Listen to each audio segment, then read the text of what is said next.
You're not crazy, and I believe that I have the data to prove it, at least when it comes to ICE. I can't speak for every other thing that you think or do. But anyway, if you thought that you might be alone in having an issue with what ICE is getting up to, the way that they're trampling over people's constitutional rights, the way that they're executing people in the streets, the vast amount of money that they're wasting, the terrible things they're saying in videos, if you think that it's weird to be against that, no, you're not weird. You're not wrong. It's not rare. And I will remind you all of a segment that Brett used to do. Most Americans agree, I think it was called. Yep. ICE is way out of control. So here's a poll. Nearly 2/3 of Americans say that ICE has gone too far. That's 65%, basically every Democrat. 27% of Republicans, are they not merciful? And a massive number of independents. The independents actually, they're not quite as high as the Democrats, but they're very high up there at 71%. 12% of the population thinks that ICE hasn't gone far enough. There are 4% of Democrats who think that, and I don't want to meet them. 28% of Republicans, so not even all of core MAGA, and only 7% of independents. This is just not a thing that plays well with independents. And 45% of Republicans have answered their actions are about right, which I think that that doesn't literally mean that the Republicans think they're going too far, but I feel like for most Republicans, that's as against ICE as they're willing to go. And so I think it does actually mean something. And so overall, good numbers, and the numbers are actually changing as the terrible things are happening around the globe. So you can see right here, this is a Quinnipiac poll. More voters disapprove of the way ICE is enforcing immigration laws now than last month. And it's actually a pretty big change. The disapproval numbers have gone up by 6 points. The approval numbers have gone down by 6 points. That's in like 3 weeks. You had a pretty significant change in the way people are viewing ICE. And obviously during that time, so Renee Good had died like right or been killed right before that first poll. And obviously we had days of news coverage of that. Alex Preddy had died into the period between the two. So that had the full effect for the second one too. And so I think that this is pretty positive, Brett. It shows that people are paying attention. They're drawing the right conclusions from what they're seeing. Now, whether it translates into electoral changes, that remains to be seen. But I do like to see the polls respond to the real world. What do you think? Right, because the intuitive thing when you see what's going on is like, I don't think you need to act this way if you want to enforce legal immigration in America. I don't think you need to be in the street with weird, like basically all of the soldiers that Hegseth was mocking, acting a fool in the street and shooting people in the street at worst. And this is exactly the kind of thing that I think defines independence.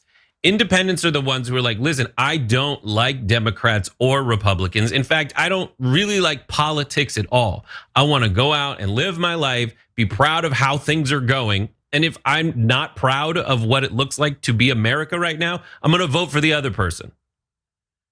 And those folks are swinging wildly against Trump in this category specifically. Now, it gets more complicated when you're actually casting your vote, right? Are these single issue voters? Is this what people define their vote by either like, I live in a city and I don't want chaos here, and Trump has brought chaos, or they're just like, listen, I really, really think that like immigration is a hill I'm willing to die on, but I don't want to actually literally die on it because of being shot in the face because this guy wanted me to show my papers. Yeah. Yeah, the thing that I always focus on, it's interesting to see how it affects the Republicans, what actually gets through a little bit. But obviously, the independents are the ones that really matter. I mean, they're the ones that got Donald Trump his narrow win in 2024.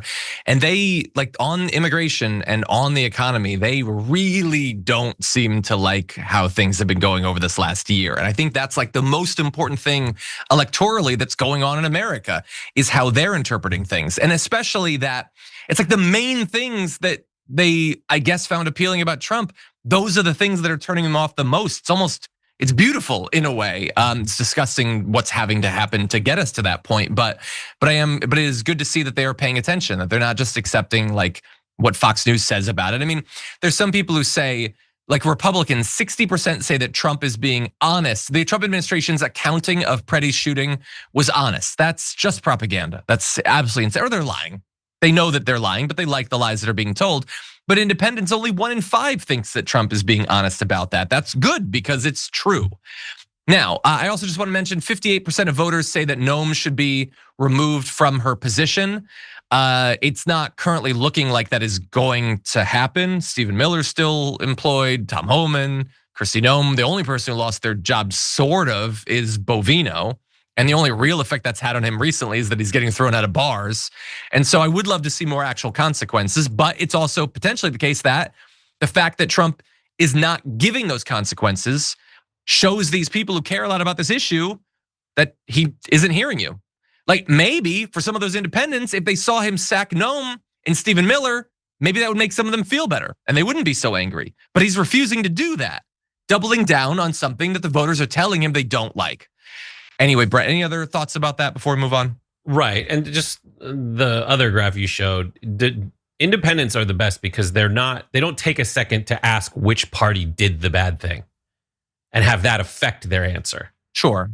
They're not like, oh, he's bad on immigration, but I did vote for him and I'm a Republican, so I'm more likely to search through the messaging from the right to find something I can take and then turn around and yell at Democrats for it. Independents are like, I'm just calling balls and strikes here.